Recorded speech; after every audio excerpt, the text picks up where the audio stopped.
मासे सुनवाम सोममराति यतो निदहाति वेदः स नः पर्षदति दुर्गाणि विश्वानावेव सिन्धुम् दुरितात्यग्निः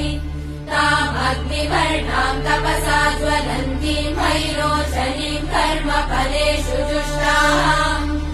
दुर्गाम् देवीगुम् शरणमहम् प्रपद्ये सुतरसि तरसे नमः अग्ने त्वम् पारयानव्यो अस्मान् स्वस्तिभिरति दुर्गाणि निष्वाहा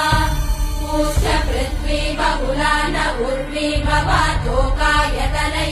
शम्योः विश्वानिनो दुर्गः जातवेदः सिन्धुन्न नावा दुरितातिवर्षि अग्ने